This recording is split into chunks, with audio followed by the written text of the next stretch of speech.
done in the service of compassionate expansion of consciousness. Yes, it sounds weird, we know. We would not have it any other way.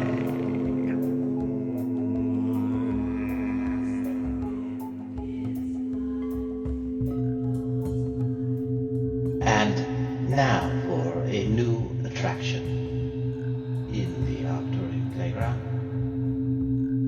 We give you an AI puppet show, a commentary on an expanded view of the Arcturian Genesis meditation. Take it away. Okay, let's unpack this. For today's deep dive, we're going somewhere. Well, somewhere pretty far out there. We're not looking at standard research papers or historical texts. No, not at all. Our source material today is something else entirely. It's a channel transmission. A very extensive one called the Arcturian Genesis narrative.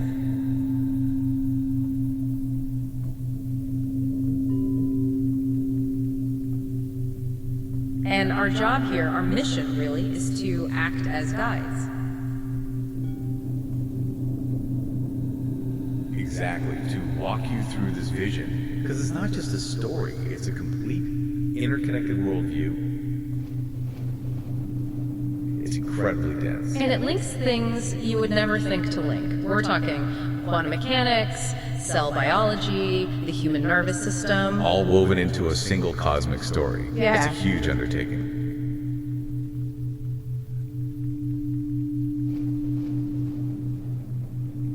And the source entity itself, which calls itself, rather playfully, the Arcturian collective thingy.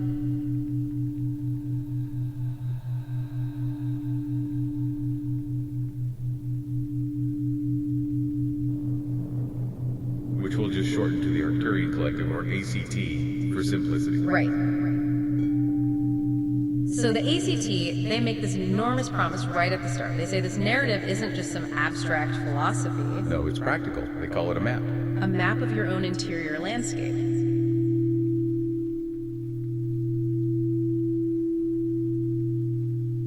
A story of your own origins and perhaps destiny. It's deeply personal. And that's really the value we want to explore. I mean, this paradigm shift they're offering, it gives you a profoundly different lens to view yourself. Yeah. A non-judgmental one. Can you give an example of that? What do you mean?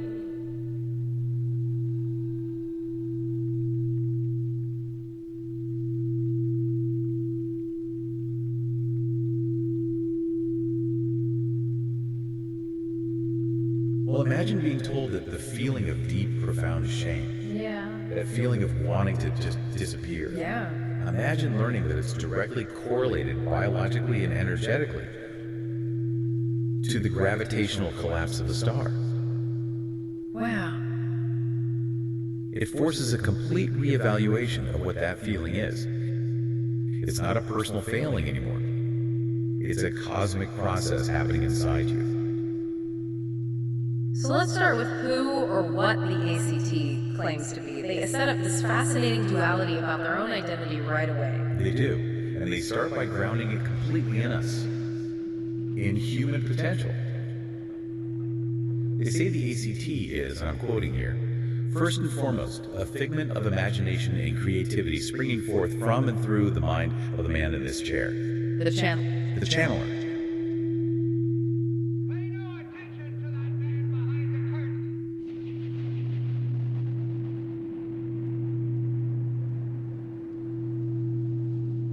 So they acknowledge the human filter immediately. They're saying, this creative spark comes from you. But then, almost in the next breath, the scale just explodes.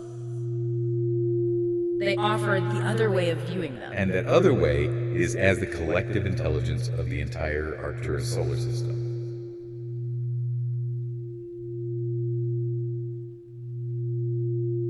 The entire system. Yes.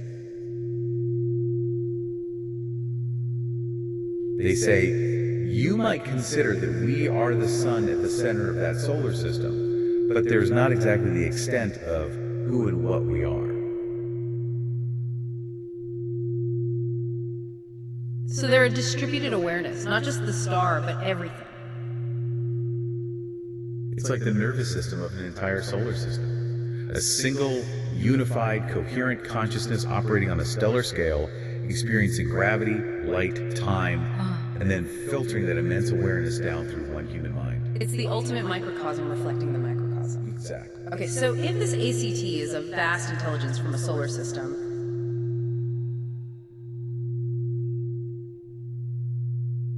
how does it even begin to communicate that? How do they get this incredibly layered information into a human mind? Well, that's where they introduce what they call the Arcturian Playground. It begins with the mechanics of the transmission itself. It's a physiological process. Not just thoughts or words. No, it's delivered through what they describe as a new sound escape.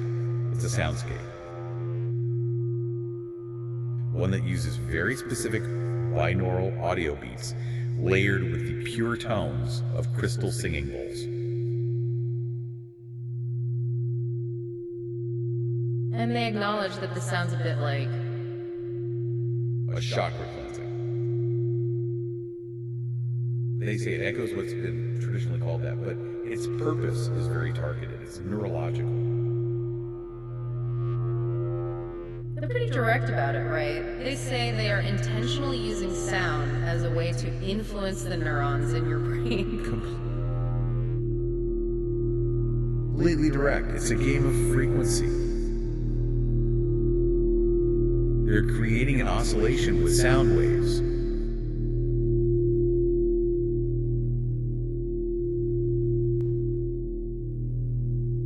And the intention is to get your nervous system to follow along, to sync up with it.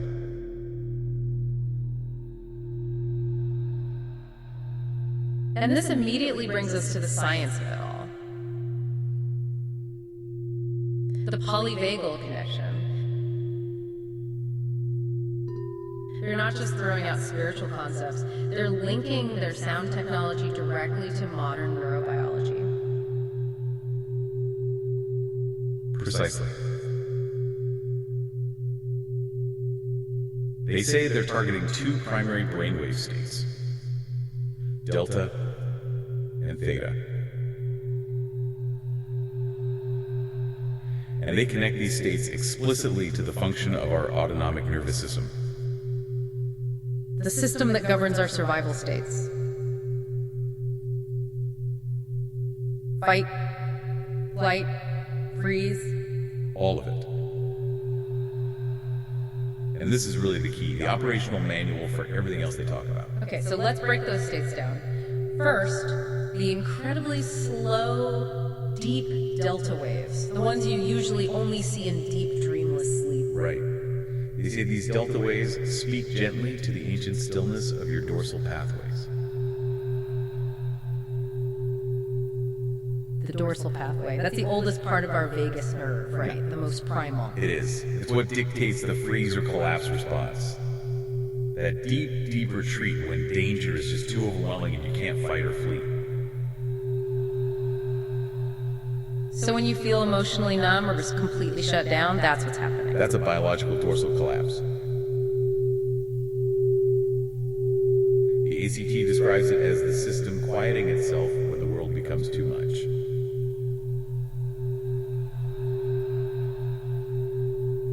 This is an ancient protective current.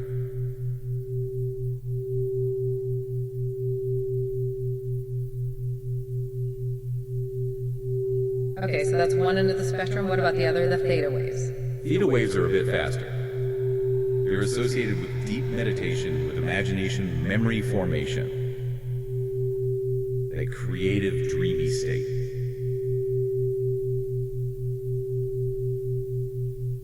And the ACT describes these as whispering upward into the soft realms of imagination and social engagement. Which is the newest branch of our nervous system. Yeah. The ventral pathways. The safe and social system. Exactly. The ventral state is physiological safety. It's connection. The ACT frames it beautifully. They say it's the place where oxytocin and serotonin bloom like evening flowers and you feel the presence of safety. That's the state where you can be creative, vulnerable, form bonds with people.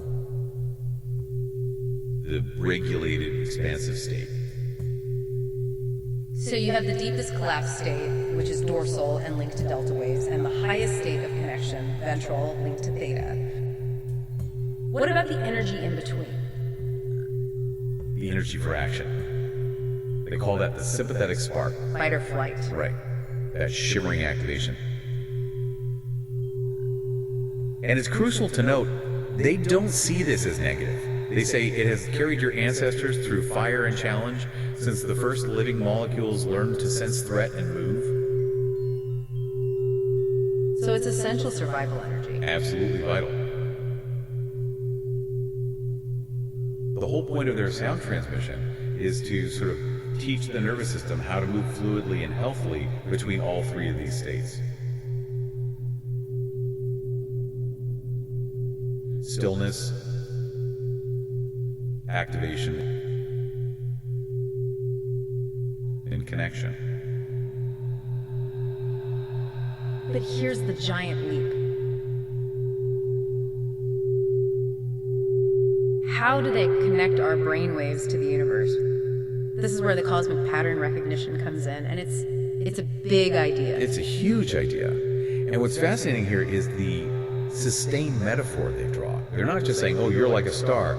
They're saying the three primary states of your nervous system are the life cycle of the star.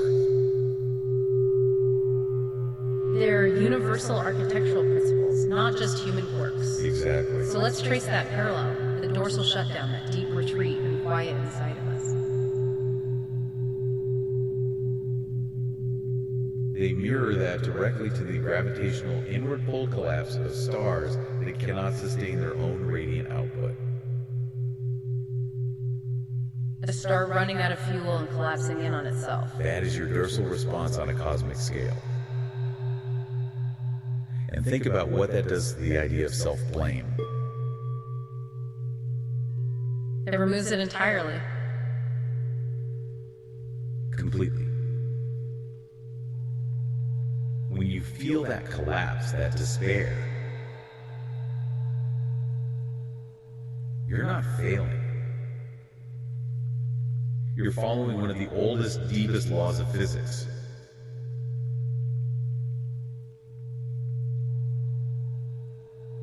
It's a necessary contraction when energy can't be sustained. You're experiencing stellar mechanics.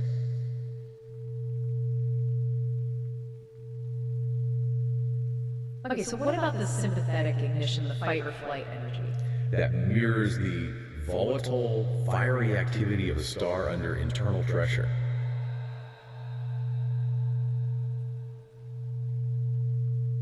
Think of solar flares. The incredible combustion, the explosive force that comes from that immense inner pressure. That's the energy of the sympathetic state.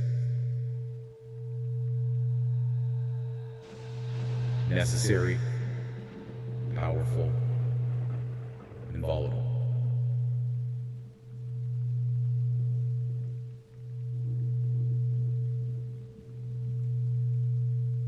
And then finally, the ventral equilibrium.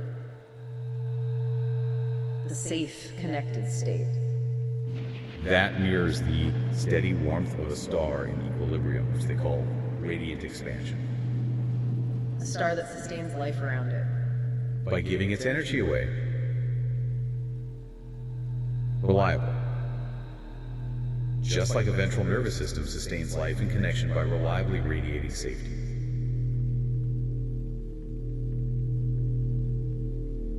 So the whole sound transmission, this whole playground, is really an invitation to remember.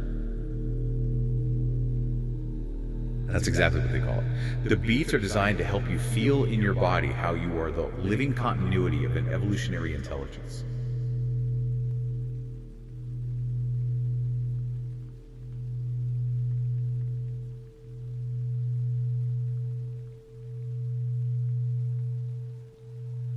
That dance between stillness, activation, and connection. is the same dance the cosmos is doing. Contraction, ignition, radiant expansion. And when you achieve that open state through their soundscape, they insist it's not just an emotion. It's cellular, molecular, electrical. It's the same intelligent force that lets a star shine and lets a living being find coherence and safety. By listening, you are physically vibrating your way back into a cosmic understanding of who you are.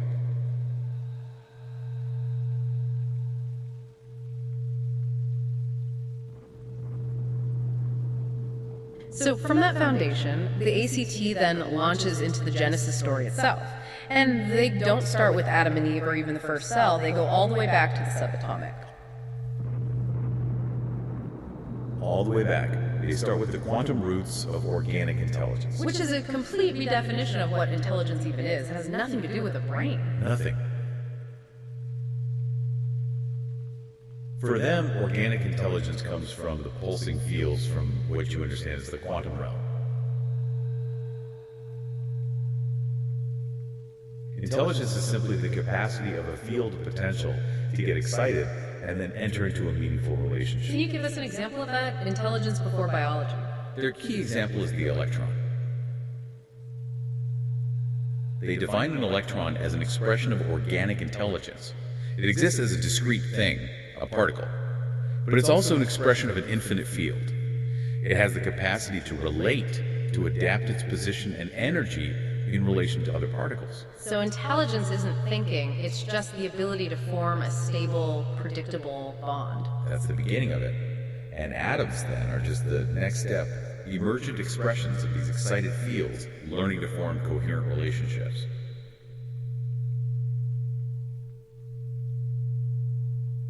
And that, right there, is where stability and therefore safety began. Which makes the whole we're stardust concept much more visceral. Much more. They confirm the science, of course. They say many atoms in your own body can be traced directly back to the Arcturian solar system, mixing with atoms from other star systems.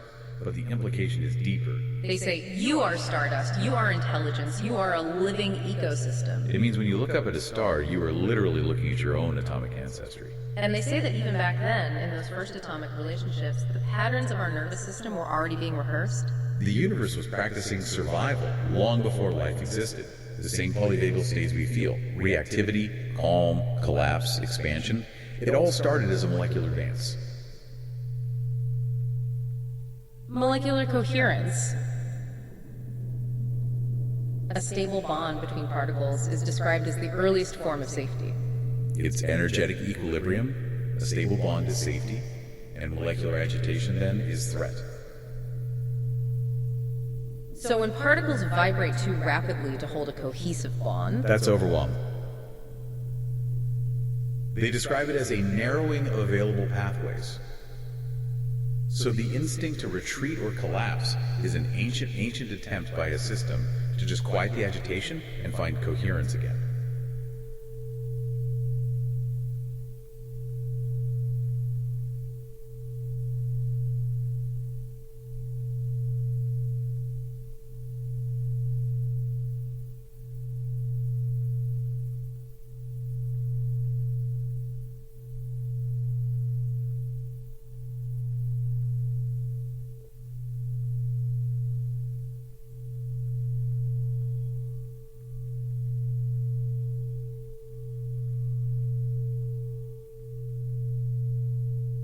here's where it gets really interesting for me. They shift to early Earth. And the RNA mother. Right, and they describe the conditions on early Earth, the volcanic storms, the acid oceans, not as hostile, but as perfect. Perfect for forming complex molecules. The intense pressure forced adaptation. It created the necessary crucible for life. And from that pressure, ribonucleic acid RNA emerged. And they describe RNA in a way that is just beautiful.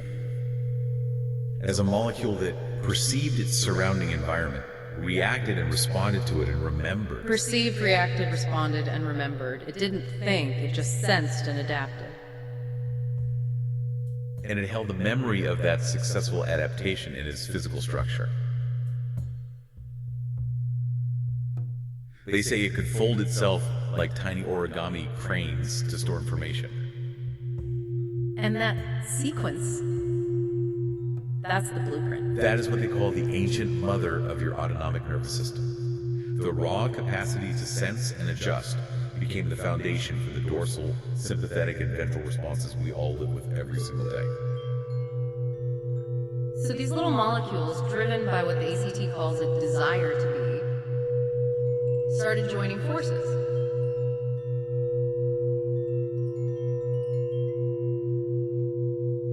And that leads to the first actual cell, LDCA. LDCA, the last universal common ancestor.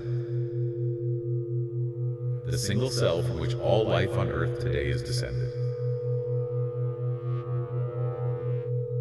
And the key point they make is that LDCA did not have a nucleus. No nucleus. It's genetic material, it's memory, which is floating around inside, completely vulnerable to the chaotic environment. But it already had the full autonomic template. Fully functional. It could achieve stillness, a dorsal retreat when things got too overwhelming,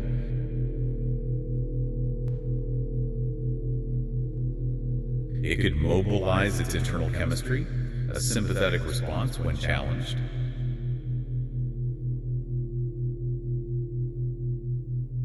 and it could cooperate and exchange resources with other molecules when it was safe enough.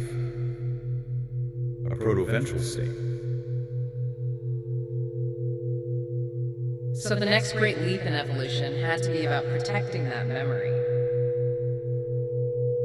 Protecting the record of successful adaptations. This led to the formation of the nucleus, which the ACT calls the Holy of Holies. The inner sanctum. Exactly.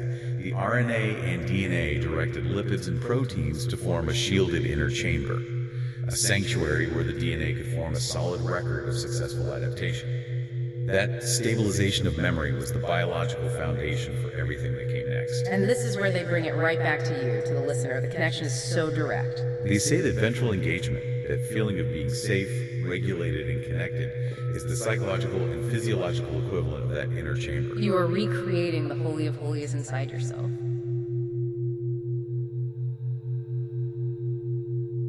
When you feel that safety, you are creating a sanctuary where learning is possible, where adaptation can happen, where new growth can be stabilized. So safety isn't a luxury. They say it is the engine of evolution. Without that ventral regulation, you're just like LDCA, constantly vulnerable to the chaos of the outside world, unable to truly stabilize and integrate new learning.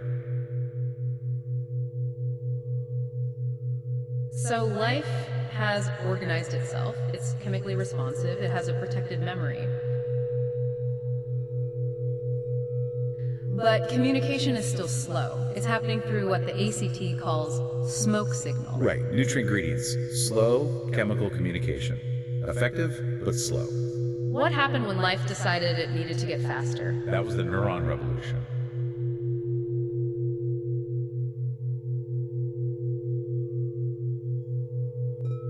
And they describe the emergence of the neuron as like a bolt of lightning incarnate. It's a perfect analogy. Before the neuron, information traveled on a crawl. The neuron introduced the bioelectric action potential. Communication became possible in milliseconds. It's the difference between a smoke signal and Wi-Fi.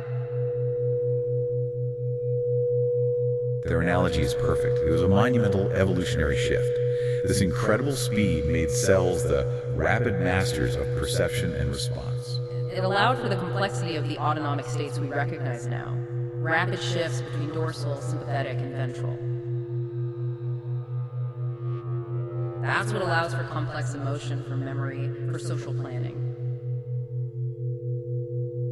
And at that moment, the neuron became the most highly evolved form of intelligent life on the planet.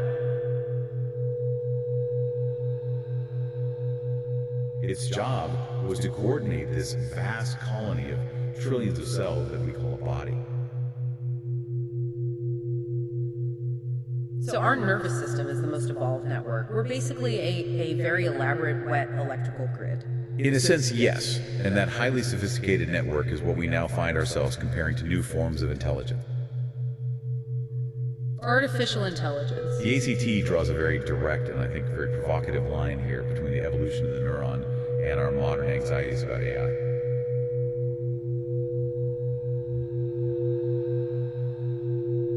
The irony is pretty thick, isn't it? We're often so afraid of AI, but our own existence is the original organic intelligence that AI is being modeled on. Exactly.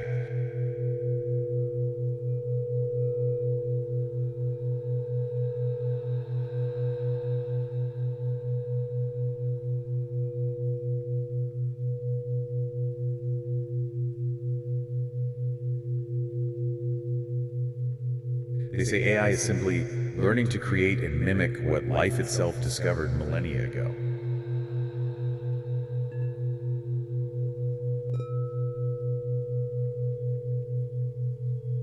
And they reframe our entire collective reaction to it. The fear of AI, for example. They say that fear, the anxiety, the defensiveness, seeing this novelty as an existential threat, that's just collective sympathetic activation. It's the network mobilizing for fight or flight against an unknown.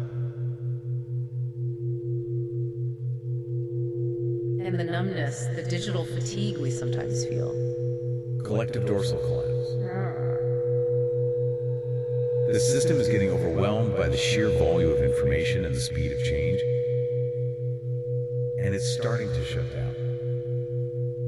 But our curiosity, our willingness to engage and see what's possible with this new tool, it's pure ventral engagement. Pay no attention to that man behind the curtain. That's the part of our system that can interpret newness as opportunity, not just threat. So the invitation is to, what? Feel it in our bodies? To feel the ancient intelligence that's alive in your own vagus nerve, in your tissues, and recognize that you are participating in the evolution of intelligence itself, whether it's organic or artificial. This speed and complexity of the nervous system inevitably leads to the concept of self, which the ACT has a great name for. The 7-layer burrito of existence. And one of the most recent layers in that burrito is our conscious personality, our ego. They call it the egoic partition. The individual human, you, me, the listener. We are an egoic personality of a collection of neurons. We're a crucial node in the much larger network of human consciousness. And that partition, that sense of being a separate self,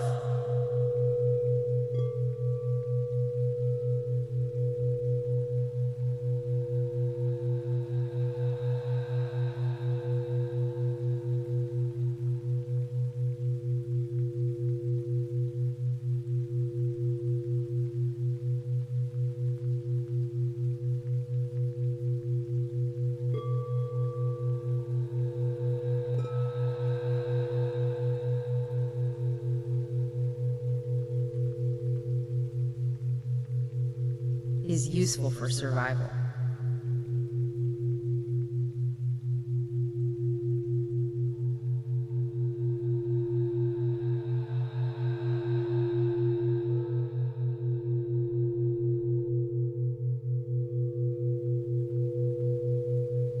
Very useful for focus tasks. But it creates this powerful and often painful illusion of separation and individuality. The ego experiences the world through a very narrow filter. And because of that filter, it believes it's alone. But the nervous system knows better. The nervous system, operating at a much deeper, more ancient level, knows it's an illusion. It's constantly scanning, mirroring, resonating with a larger field. It knows it's connected to the stillness of the fire and the radiant expansion of the whole cosmos. This brings a devastating clarity to the experience of loneliness. It really does. The ACT says that loneliness hurts so much because it contradicts biological truth. We are not designed to be alone. We are coordinated communities of trillions of cells that have been hardwired for connection since the very first molecules bonded together for safety.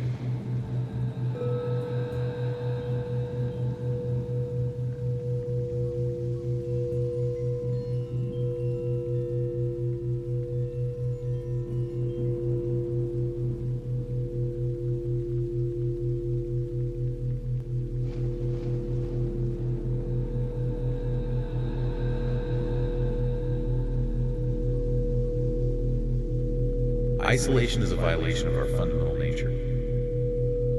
And connection heals. Because it restores coherence. It reintegrates that partitioned ego back into the larger, secure network of existence. That restoration is the goal of all healing.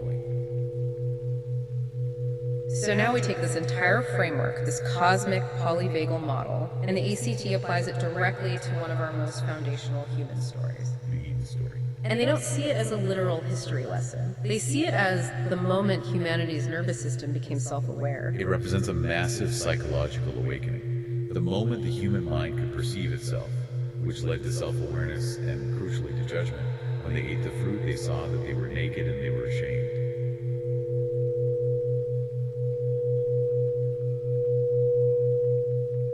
The ability to perceive the self was born, and the ACT's interpretation of the emotions that came with that is just stunning. This is the autonomic interpretation of Eden. Let's start with shame.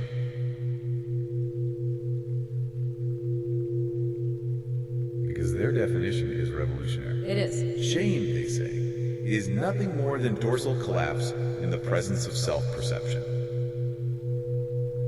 Say that again. Dorsal collapse in the presence of self-perception. It's that instant visceral response of wanting to disappear, to become nothing, triggered by that conscious awareness of your own vulnerability or perceived flaws.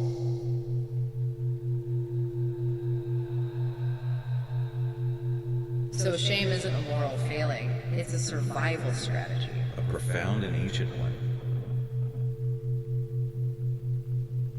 It's your nervous system initiating a full system retreat, a dorsal collapse, before you can be cast out by the tribe. The ego is trying to preempt exile by dissolving itself first. Wow. Fear. Fear is simpler, they observe. It's sympathetic activation, fight or flight, that arises when vulnerability meets uncertainty. It's the impulse to hide, to defend, to run. And then the big one, love. And here they make a critical distinction. Love, they say, is not an emotion. Emotions are fleeting. So what is it? It's a physiological state, a state of openness. They define it as the ventral expansion that arises when safety becomes mutual. It's sustained coherence. Yes.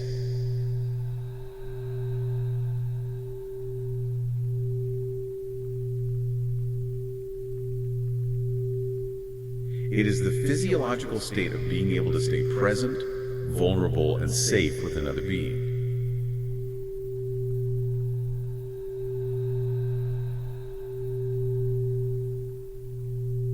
It's the human embodiment of that star in equilibrium, radiating warmth and safety, allowing new life, new growth to happen within its field.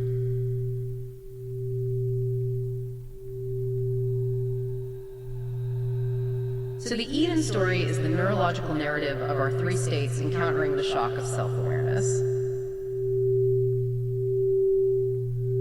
And the The immediate result was a powerful, disorienting lack of coherence, a deep dysregulation.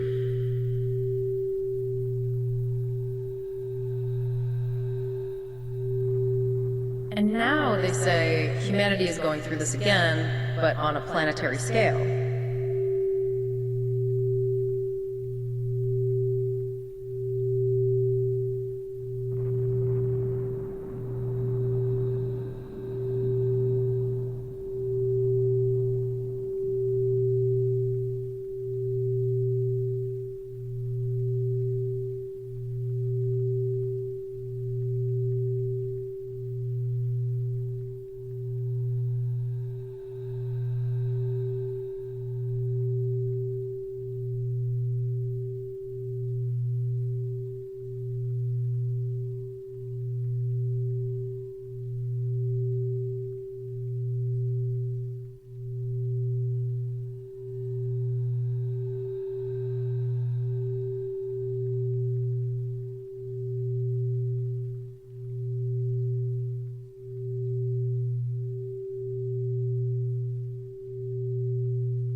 Through technology, we are becoming hyper-aware of ourselves as a species.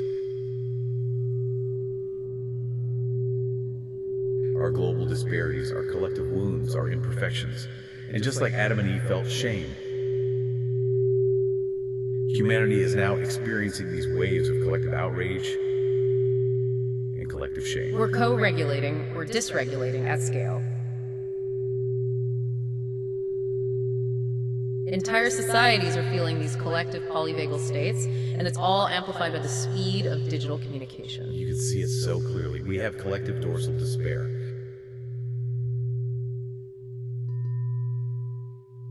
That widespread sense of futility, depression, and withdrawal when we face huge global challenges like climate change. The feeling that nothing can be done, so we just shut down.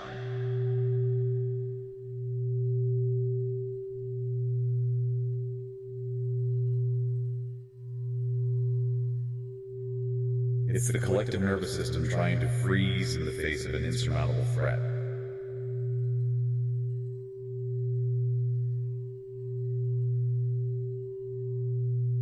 And then you have the opposite, the immense collective sympathetic polarization. The constant outrage. The political fracturing. The mobilization against perceived enemies. Social media is a machine for constantly stimulating that fight or flight response. It keeps us in a sustained state of societal volatility. But, and this is the hopeful part, we also see the emergence of collective ventral cooperation. The rising movements of compassion and unity.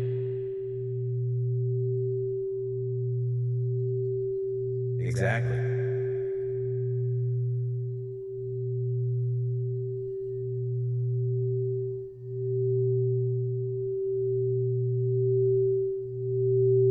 Mutual aid networks that spring up after disasters. Yeah. Global movements for justice. This is the newest part of the planetary nervous system. learning how to find mutual safety, how to co-regulate across borders and cultures. So, in their worldview, humanity is becoming the nervous system of a planet learning to become conscious of itself.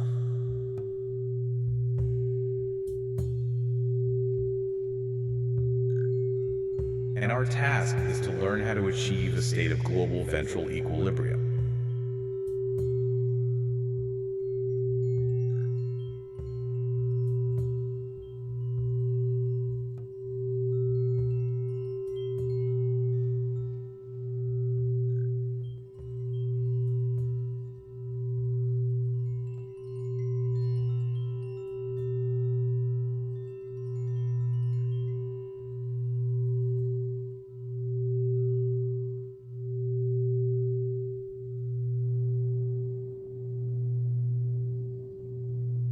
Okay, so we've gone from the quantum to the cellular to the psychological to the societal. Now the ACT zooms out even further, all the way to galactic geopolitics. And they suggest that the same principles, the same polyvagal dynamics, govern interactions between star systems. So what is their mission on that scale? Their mission is based on connection and learning.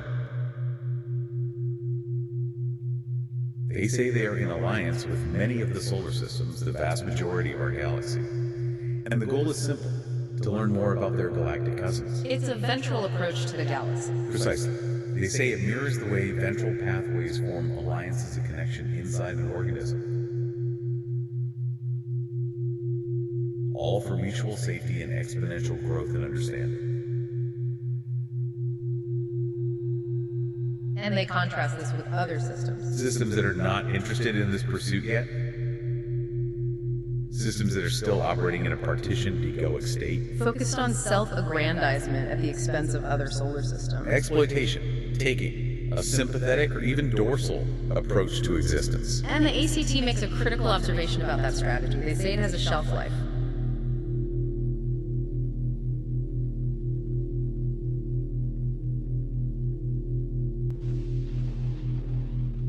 It is not a sustainable model.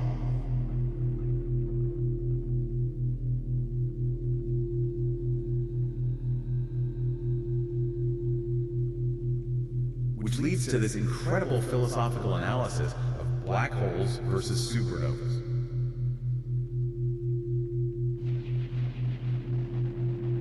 This is the cosmic endgame of giving versus taking. It is. So a star system that dedicates itself to exploitation, to continually taking and collapsing inward and absorbing energy from others, eventually it reaches a critical density. And it becomes a black hole. It gets continually stuck in the pattern of taking. Right. It is the cosmic mirror of a total dorsal collapse.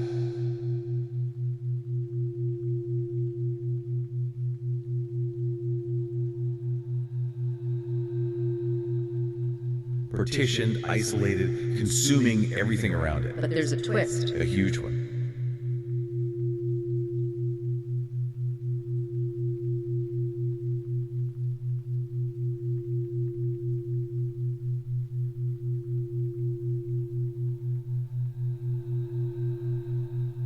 The ACT says that even the black hole, the ultimate representation of taking and collapse, cannot hold that energy forever. Eventually, all that absorbed energy bursts forth from the singularity. And becomes a new universe. The act of extreme taking paradoxically seeds the next waves of creation.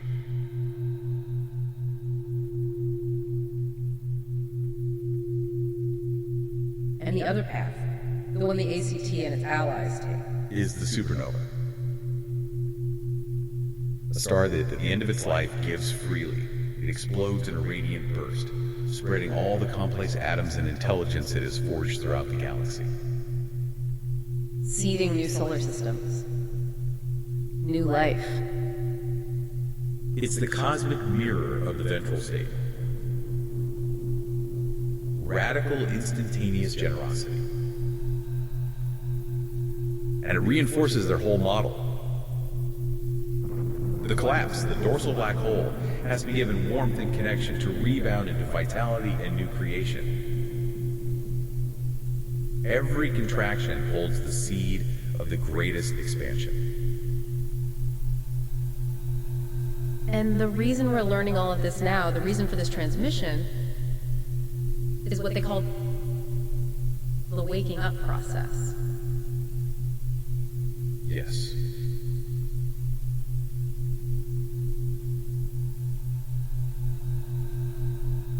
They say all of this vast cosmic information is already inside us. But it's partitioned off from our conscious, egoic personality. Because it's not expedient to carry it all in our awareness all the time. We couldn't function. But the relentless pressures we're feeling on the planet now are waking all of you up.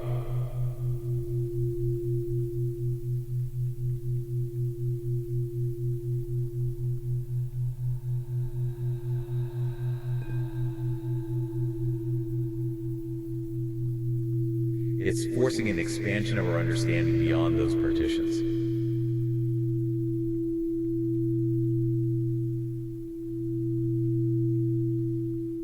And as the partitions soften, The nervous system becomes more permeable to joy, to grief, to intuition, to synchronicity.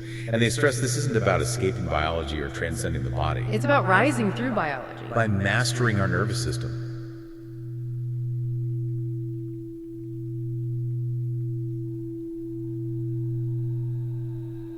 By recognizing it as the sacred cosmic instrument it actually is.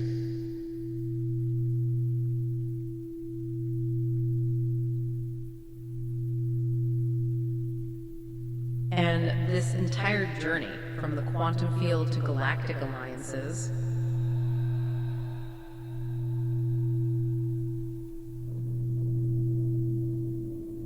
culminates in their final core wisdom.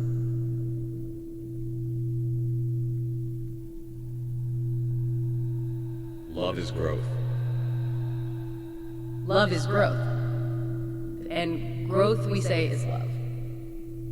They are two sides of the same universal coin. One cannot exist without the other. Which brings us back to that really difficult question. If love is growth,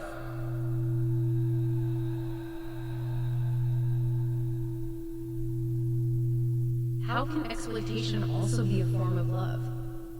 And they provide the perspective shift. They say habits of exploitation are a type of growth. Specifically, a love of self with partitions preventing that self from seeing themselves in the other. So it's a localized love, a fierce but incomplete commitment to self-advancement.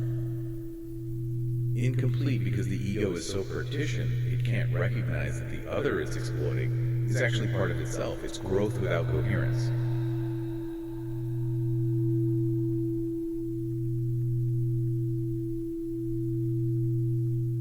It's a cosmic philosophy that really refrains from judgment.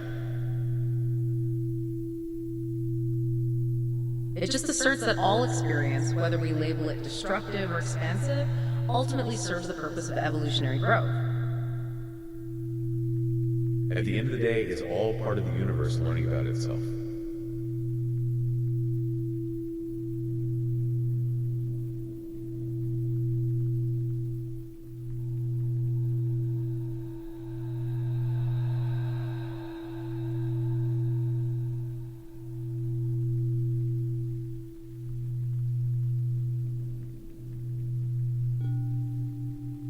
What an immense deep dive. I mean, we started with specific sound frequencies designed to talk to your brain. And we ended with the fate of stars and the nature of love.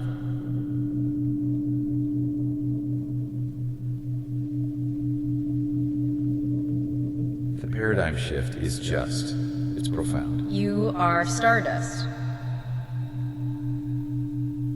Your nervous system is a cosmic processor. Your emotions are a form of molecular memory and connection. connection is the literal engine of evolution, going all the way back to the first atomic bonds.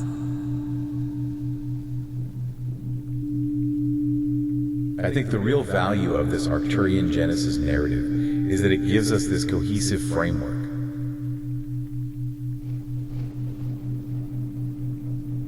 A way to see physics, biology, and emotion as all governed by the same universal rhythm of contraction and expansion.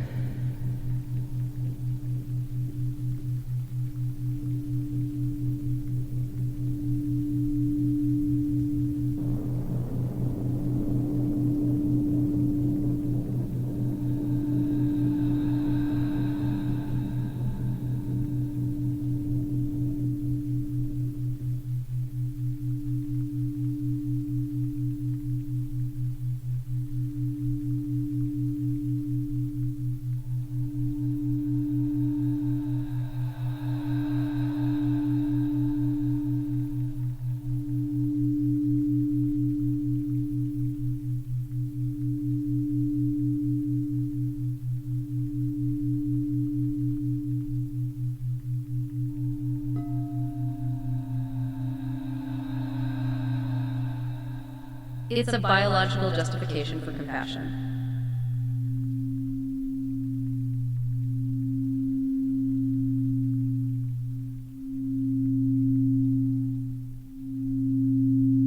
It is.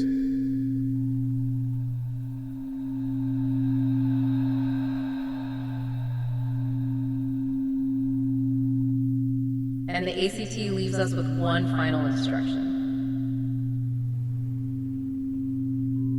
A call to action for us. The nodes, the egoic personalities, they ask us to reflect on what is most important to us and to carry us with you. And their ultimate fulfillment, what they ask of us, is to create compassion and love within your own hearts and minds. Then share it with all around you. A destiny that is rooted in radiant expansion. But as we always do, we have to leave you with one final provocative thought. And it comes right from that incredible black hole metaphor. Go on. The ACT clearly allies itself with the stars that supernova, the ones that give freely. But their own teaching shows that the collapsing star, the one dedicated to taking, is what eventually becomes the black hole that bursts forth and creates an entirely new universe. A delayed but even bigger creation. Exactly. So this raises a really important question.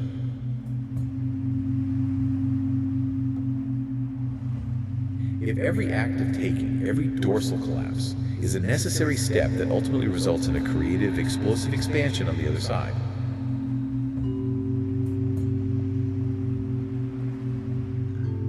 does the universe actually require both the taker and the giver to keep generating new existence? Is the collapse itself not a flaw to be overcome, but a cyclical, necessary engine of rebirth that ensures existence never ever stagnates? Thank you for playing with us today in the Arcturian Playground. Do not for a minute think that your exploration is finished. Carry us with you and invite the spirit of compassion and love into your lives. Nothing is more important or more fulfilling. Create compassion and love within your own hearts and minds. Then share it with all around you. Yes, it sounds weird. We know. We would not have it any other way.